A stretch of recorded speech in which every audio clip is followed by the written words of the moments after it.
What's up, guys? Welcome to Daily Dose of Reddit. This is your host, Zach, and today's subreddit is r/ProRevenge. This story is called Tutor Maliciously Targeted Students, so I collected an army and took him down. I'm not one for revenge personally, but this is something that happened to me in college, UK college, and it's something me and my friends love to reminisce over from time to time. A little background. I originally went to college intending to do maths and physics, but due to multiple factors, I didn't get the grades, so I jumped into IT instead as the course didn't need grades as high, and there was a need for IT techs in the market. The class I ended up in had about 5 of us that honestly didn't need to be there. We were your ultra computer nerds and pretty much could answer every question from day one. Some tutors saw this and used us to help the other students who came to the class not knowing jack about computers. Then there was malicious tutor. Our class was rather rowdy. A lot of male teens that most of them were there because, well, they didn't know what they wanted to do in life, and this gave them some grades for university or something. Most of them continued on to other college courses, then went to uni after. So on to the actual story. Me and my small group of friends often sat at the front of the class, often chatted while we worked, and generally liked to have a joke or two, but we did our work.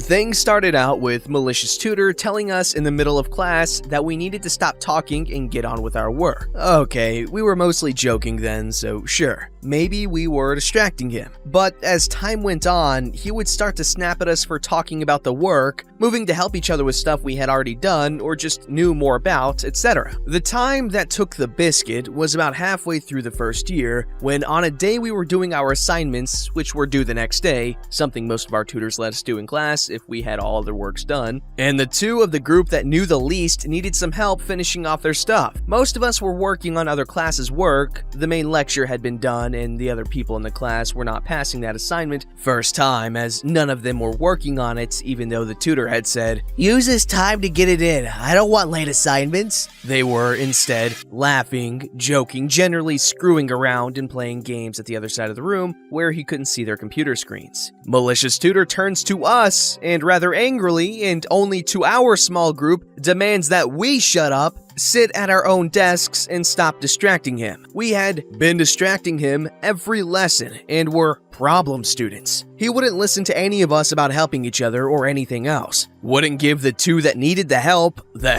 and being nerdy, anxious teens, none of us wanted to risk a fail or anything for all the work if we just walked out. So we complied. After the class, we got to talking. One of the people in our group, who we referred to as Griff in college, had done another course before this one, and had many more tales of malicious tutor. From losing assignments, to straight up refusing to help students with one occasion, breaking some code in a software assignment, then just shrugging and saying, "No, sorry," and leaving the student to fix it. It was here I decided to hatch a plan that snowballed far quicker than I expected. That night, I jumped on Skype, the VoIP of the time, hit up Griff, and started writing down everything that had been happening. The seemingly innocuous harassment, the lack of assistance, the losing of assignments over the years, the specific targeting and ignorance of other people doing exactly what he was complaining about. Everything we could get our hands on. I then spent the next few days going around with a handcrafted letter to everyone that I knew had been affected, which, although everyone thought it might get them spoken to, but nothing more, still signed it to say that they agree with what was written and that they can corroborate it. I then sent the letter straight up the ladder, not to his supervisor or manager or boss, but his boss's boss. This bit wasn't intentional, but it made it snowball, and although I had planned out a whole bunch of stuff to give evidence of his actions, I didn't need any of it. Within a few hours of depositing the letter, I was pulled from my class by the head of the department, who was assuring me that I wasn't in trouble and all the usual stuff. I was taken to her boss's boss, who said something along the lines of, "OP, because of how you've approached this complaint, we have got to take it very seriously. Did all the people who signed this read greeted. Yes,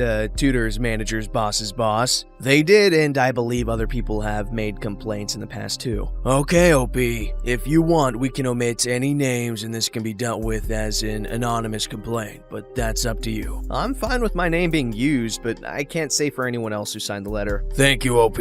If we need anything else from you, I'll be in touch. I can't say for certain, but I'm sure he called in every other person on the letter, and all of them asked to stay anonymous. By the next week, the tutor had disappeared, and no one knew why or where he'd gone. Even his colleagues didn't know exactly what had happened, only that he'd left. We didn't see him again that year. The head of the department was also changed. I'm assuming because she hadn't dealt with the complaints properly, but she just got a demotion. She was a good tutor. The next year, I was stood near the room where my next lecture was, and malicious tutor walks down the corridor, making a point to stop in front of me, shake my hand, ask how my studies are going, and tell me if I ever need anything, I can come straight to him. Kinda creepy, and he never did it to any other students. I was never put in any of his classes again, even though he did lectures on my subjects. I found out before I finished my last year, he had been put on leave, then made to attend a training program and hit with the good old last chances warning, probably with attend this program or you're fired. Moral of the story? The pen is mightier than the malicious tutor's bark. And here we have included a crash course of UK nonsense terms. A lot of folk need some clarification on a few bits about tutors in college here in the UK, so I hope this helps. In the UK, tutor and teacher are essentially synonymous. You generally find teacher being used at a more young age, and then in college or higher, they start being referred to as tutors. Teaching assistants in the UK are referred to as just that, teaching assistants. The schooling systems, from what I saw in the comments, are actually quite similar, however, we label them differently. Below is a list of US schools as opposed to UK schools. Preschool equals nursery, kindergarten is reception, grades 1 through 6 is equal to primary school years 1 through 6. Some of these for the UK are instead split into infants, aka kindergarten is grade 1 and 2, and juniors grade 3 through 6. Grade 7 through 11 is equivalent to secondary school year 7 to year 11. Alright, for grade 12, in the UK, this is where standard education ends and we are allowed to decide how our education continues. Either in 6th form, college, which offers either A-levels or national diplomas, or an apprenticeship, a workplace education. Alright, for college, university is higher education and completely optional here. There's not a lot of pushing for people to go to uni overall, but it is encouraged. Bad teachers, they suck. I've had like 1 or 2 bad teachers. There is one that's kind of noteworthy, but I don't really want to bother going into it. It would just take too long to explain why she was a bad teacher, but I was a good student who worked hard and paid attention and was never disruptive. However, I did joke around, but reasonably so, but I was the one who ended up getting hated on by the teacher even though I was the only one who freaking did their work. Okay, anyways, I've said this like 80 million times, but most teachers I've had were like amazing people and, you know, they always acted like they were family, and it was great. Teachers are cool, and I've said this before as well, they're also really hot.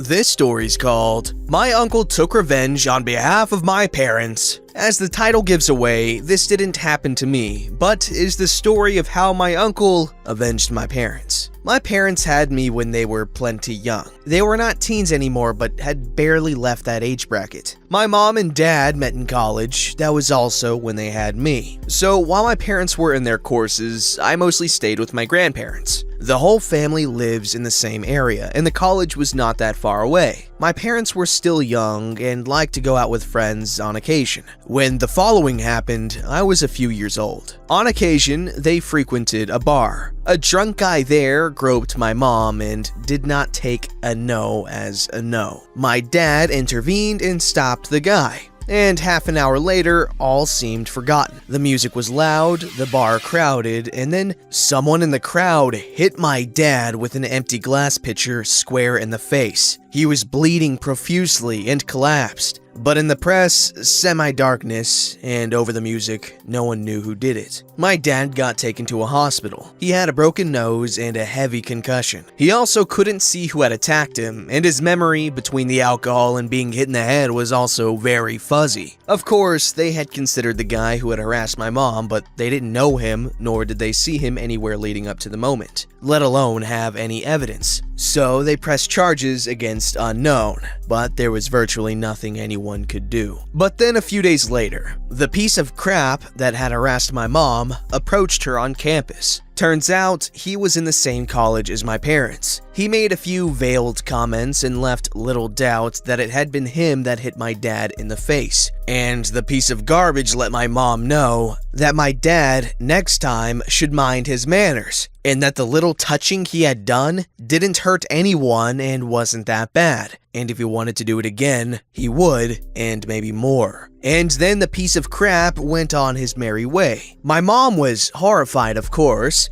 She went home and told my grandparents, my dad, his parents, but no one could do anything. It was a he said, she said deal after all, and my mom hadn't even gotten the guy's name. My mom cried a lot at that time and didn't know what to do. She was also afraid of going to classes or out alone. I honestly only remember that time very scarcely. I was just a little kid, but I can remember my dad in the hospital and with his broken nose, and my mom crying a lot. My dad, of course, was just as angry and humiliated as my mom. No one knew what to do, and everyone was treading on eggshells around each other. But that is where my uncle enters the stage. My uncle, my mom's brother, lived on the other side of the country. He was a private investigator, and he was, of course, the last to hear the full story. But the moment he heard someone had threatened his little sister, he was on his way home. After hearing the full story, my uncle knew it would likely be hard to get the guy on the harassment, the assault, or the threats, having no evidence. My uncle had my mom point the guy out from afar on campus. It took a few days to find him, but then my uncle started to stalk that piece of human filth. My uncle took sick days, all his vacation, and invested every second possible to find out everything about the harasser. My uncle even approached the pig in another bar and became drinking buddies with him.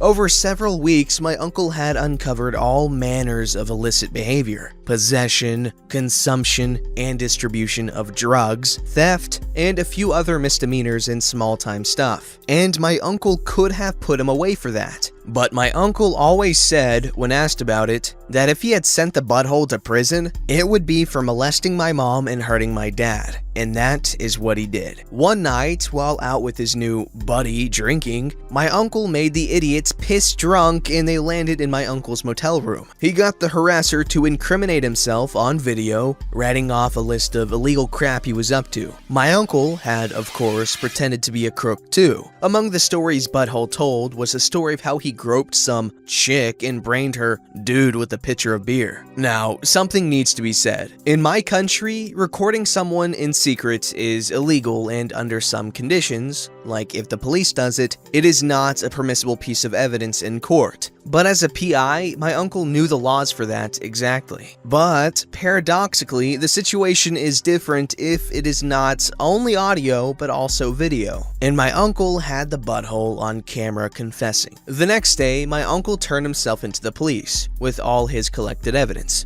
because secretly filming people was still a crime. Though, the video could be used as evidence in court, as my uncle was not affiliated with the police or any other governmental agency. When the criminal trial and the civil trial were over, the butthole got 6 years in prison and had to pay damages to my mom and dad. And my uncle got slapped with the equivalent of a $2,000 fine for secretly filming the butthole. Money well spent, he always said. I know there are a lot of stories of people having horrible older brothers that do horrible things to them, and they just end up being really bad people. However, I will say that most big brothers would do anything for their little siblings. I know I would, I know my older brother would, and apparently this guy gave up a lot to help his little sister and, get vengeance, and that is something that is deserving of everyone's appreciation and praise. Don't forget to like, subscribe, and hit that bell to never miss an episode.